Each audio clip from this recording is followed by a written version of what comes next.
Hello and welcome, my name's Clayton Bridges and welcome back to another LS400 progress video. I wanted to real quick talk about a few things because some of the choices that I'm making here are somewhat unconventional or choices that I can't necessarily recommend for other people. However, if you do like what I'm doing here, feel free to do it.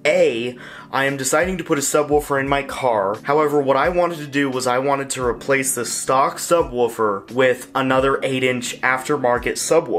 If you do want to supplement the sound system with just a little more bass than stock, or just some bass at all in my case, without losing any trunk space and very clean, whatever, then this is the solution for sure. I'm removing old stock equipment that doesn't work and replacing it with functioning new equipment that works better, which is like kind of what I'm all about. If you have an aftermarket head unit and you want a subwoofer, then it's very easy because obviously all the wiring and stuff is just going to be custom. So the next problem is when you put a subwoofer in an enclosure like that, particularly the one on that Lexus LS400, it needs to be what's called an open air sub or a free air sub. From what I can tell, that is a subwoofer that is able to function without a box. In the case of mine, it has its own little enclosure that I believe functions as a box. That's really important to know, that you can't buy just any old 8-inch subwoofer and slap it in the back of there. It needs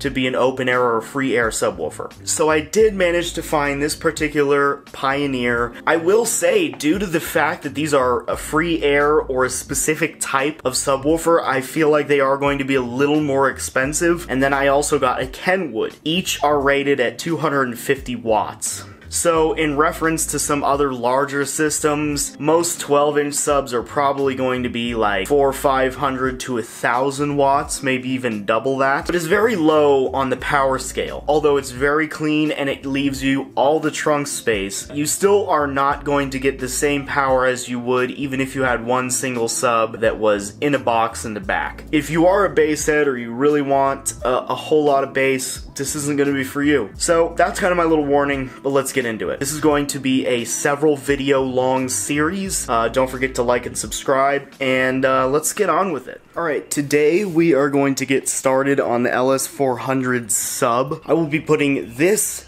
8-inch sub in the stock subwoofer location, and it will be powered by this kicker amplifier. So the whole idea is by putting it in the stock subwoofer location, I will have a lot of bass while saving trunk space. In the tutorial from LexLS.com, it talks about using the old stock ring and simply adapting it to your new sub. Unlike the person who wrote the tutorial, I have a plastic ring, whereas his was metal. I would much prefer a metal one, but this is what we got.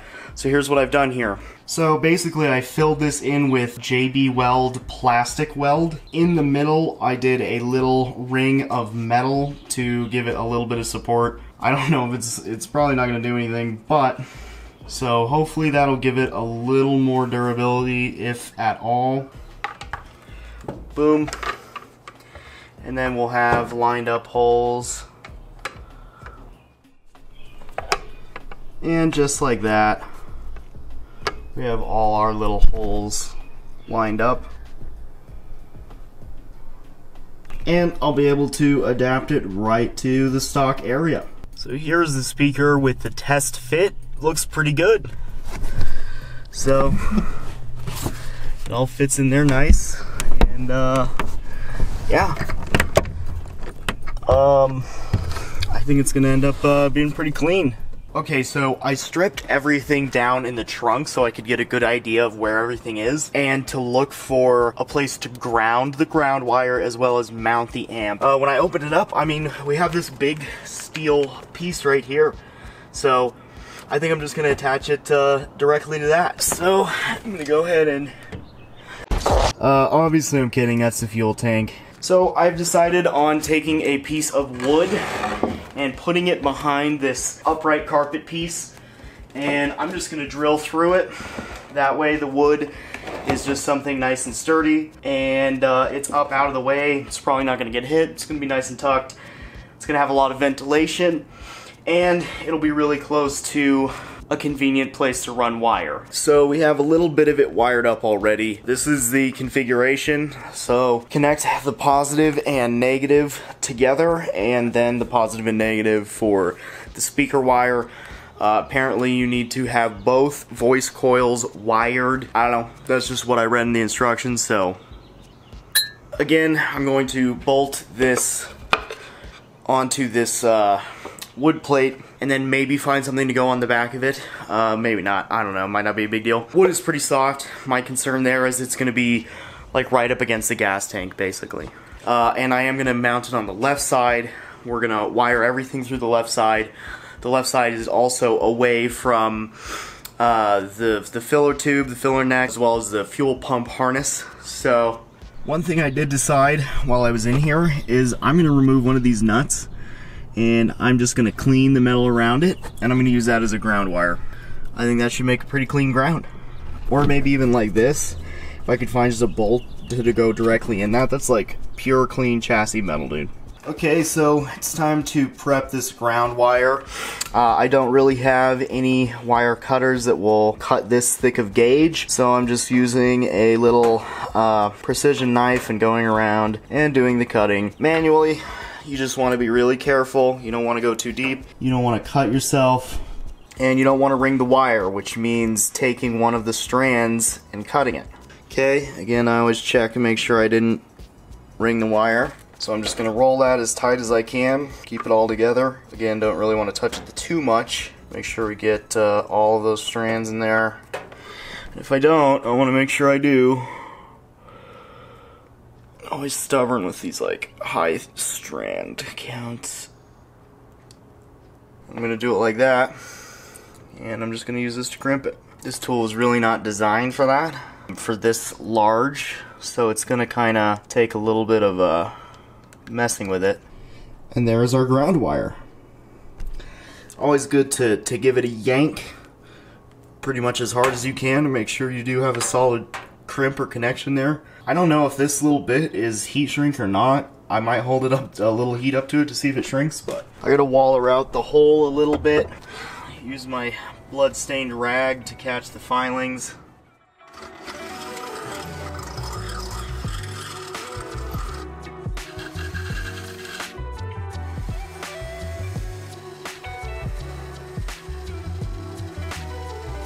Okay, I'm gonna go ahead and clean up this area too. Okay, now that I think my spot is clean and my hardware is clean, I'm ready to make that my ground.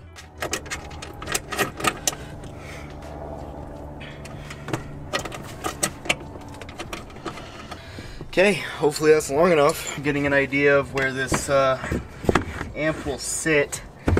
It's with everything kind of worked in here. If we put it like right here, the ground's gonna have plenty of room. So I'm thinking about right there, which ironically is right where the stock amp is, just on the other side. And I kind of like that. So I'm gonna mark the carpet. We're gonna get an idea.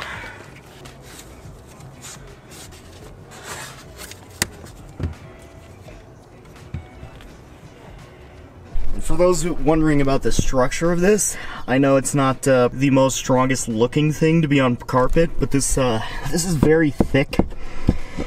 There's almost like this plastic sheet, not to mention it also has this, which connects it to a bracket, which should support it quite a bit. I'm still in the process of painting these body pieces and wet sanding them with 2000 grit, trying to make them shiny, and then I'll do a final layer of clear coat. Hopefully they look good. Not ultra hopeful about it. Okay, so I'm just gonna line this up and drill some pilot holes through. So let's see here, we want it about there. Okay, I'm gonna go ahead and drill it.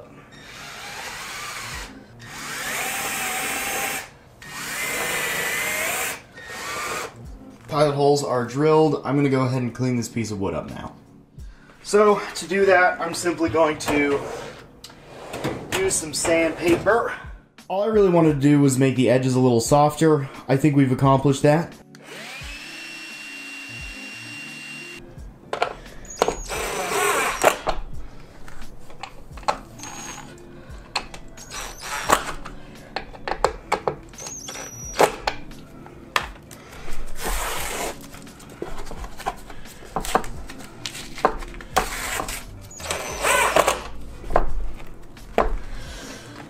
touch. So there she is.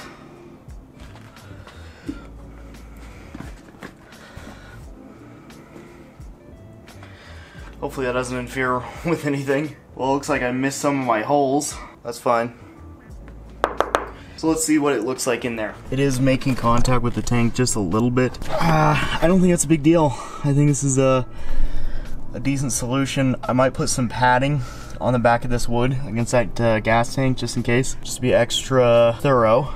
So one of the things you need to consider is access to each side so that you'll have enough room and access to see what you're messing with, but also install the wiring at the right place. So right now what I'm a little worried about is this arm swinging down when the trunk closes and getting my ground. Alright, I'm going to apply this little foam padding around here. I'm going to do it in sections.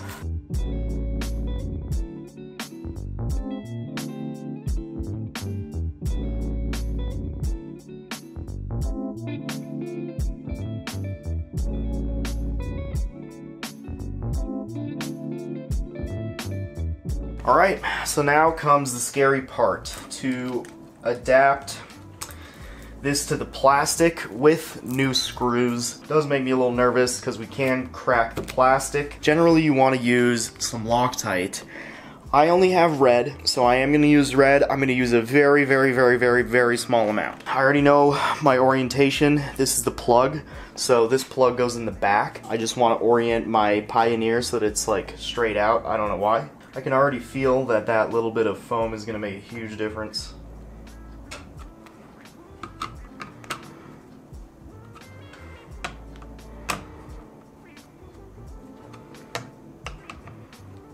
Alright, so it is mounted now.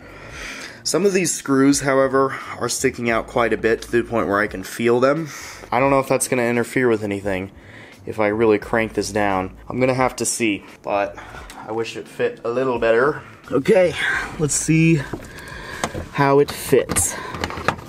Drop right through. Maybe. Uh-oh. We're caught on a harness. There she is. So, I'm gonna Loctite the bolts.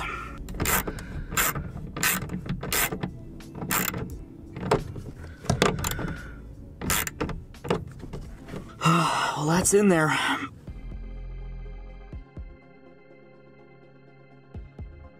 Well, something silly happened. We pinched our ground wire. Well, there she is in her final resting place.